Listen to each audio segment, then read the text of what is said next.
Qubit, I could not stop thinking. You said the universe is speeding up, and that makes no sense. It made no sense to the whole world of science either, for a very good reason. Throw a ball up, and gravity slows it down and pulls it back, right? Exactly, and everyone assumed the whole universe worked the same way. So all that gravity should be gently putting the brakes on the expansion. That's what every scientist expected to measure, a slow, graceful slowing down. But it's doing the opposite. The exact opposite, the expansion is speeding up faster and faster over the ages.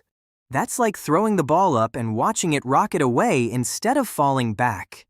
A perfect way to picture it, and it means something is pushing outward.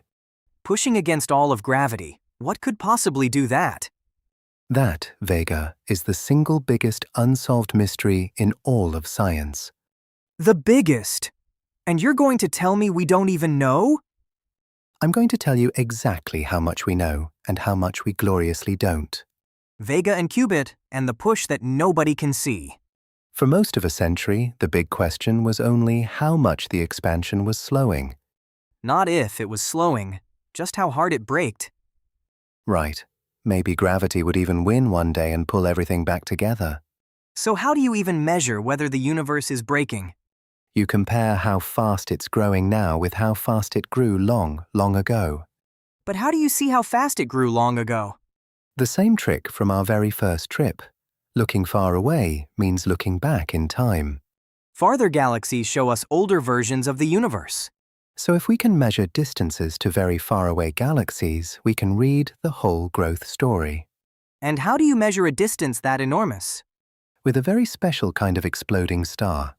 An exploding star helps you measure distance? One special type always explodes with almost exactly the same true brightness. So they're like identical light bulbs scattered across the universe.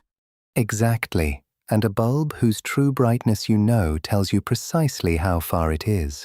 Because the farther it is, the dimmer it looks. Dimmer means farther, and farther means further back in time. So these exploding stars are mile markers and timestamps at once. Now you're really thinking like a scientist. Measure enough of them, near and far, and you can chart exactly how the expansion changed. So somebody actually did this. In the late 1990s, two rival teams raced to measure it. Both expecting to measure the slowing down. Both certain of it, the only question was by how much. And? The distant explosions came in fainter than they possibly should have been. Fainter, meaning farther away than expected?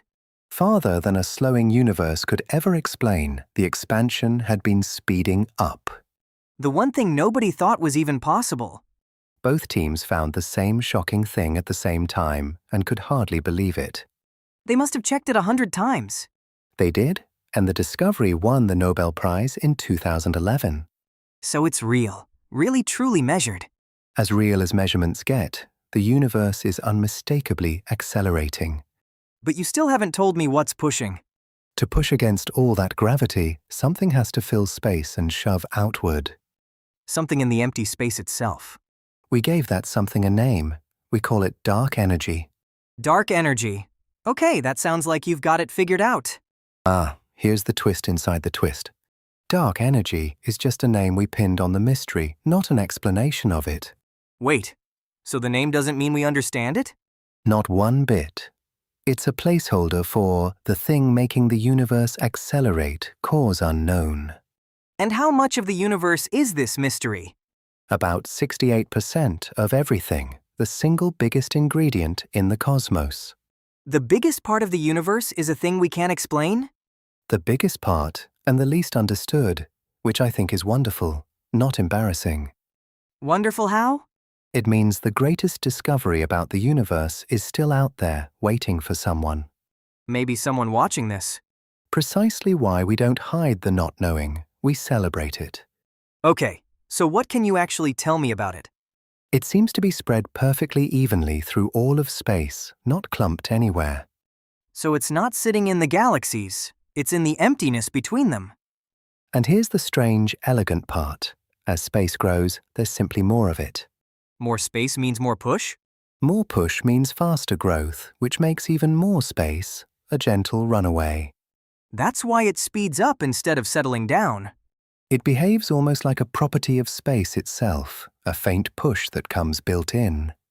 But you're careful not to call it a force or a particle. Very careful. We only know how it behaves, not what it truly is. Describe the fingerprints. Don't pretend to know the hand. Beautifully said. That's honest science at its very best. You keep saying dark. Is this the same dark stuff that bent light into a ring back then? Ooh, important question, and no, those are two completely different mysteries. Dark matter is invisible mass that pulls, the hidden glue holding galaxies together. The stuff whose gravity bent that ring of light, way back in episode 2. The very same. It draws things together. Dark energy is the opposite. It pushes, driving all of space apart. One pulls things together, the other pushes everything apart. Two different darks tugging the universe in opposite directions. So how much of everything is each one? Let's lay out the whole recipe of the universe. Everything we can actually see, every star, planet, and person, is only about 5%. 5%? Everything we've ever seen is just a sliver? Dark matter, the unseen mass that pulls, is about 27%. And dark energy, the push, is the giant remaining 68%. So almost everything is invisible. The part we understand well is barely a 20th of it all. And the other 95% is a mystery. 95% of the universe is stuff we cannot see and barely comprehend. We've been studying the tip of the iceberg. And still, we've mapped galaxies, weighed the unseen, and clocked the whole thing accelerating. Doing all that from only 5% is kind of incredible.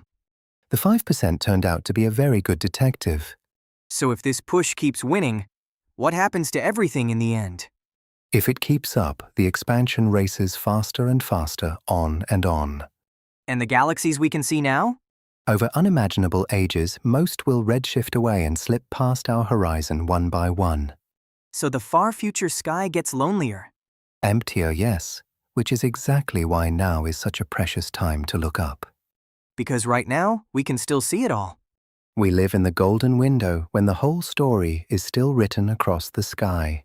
Future skywatchers might never know the universe was once this full. So we're not just lucky to be here, we're lucky to be here now. The biggest thing in the universe is a mystery, and we happen to be here to wonder about it. That's the whole gift of it. A question this big means the adventure is far from over. 95% still left to figure out. A universe that still keeps most of its secrets is a universe still worth exploring. Okay, the not knowing might be the best part. Spoken like a true explorer. Wait, you mentioned that other invisible thing, the one that pulls galaxies together. Ah, the universe's hidden skeleton. Skeleton.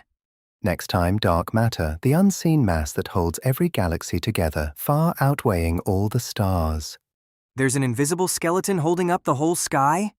We can't see it and we can't touch it, but we can weigh it and map it. The other half of the darkness. The push and now the pull, the universe's two great invisibles. If your mind is nicely blown, same. Subscribe so you're here when we map the invisible. Weighing the unseeable all the way home. See you out there, explorers!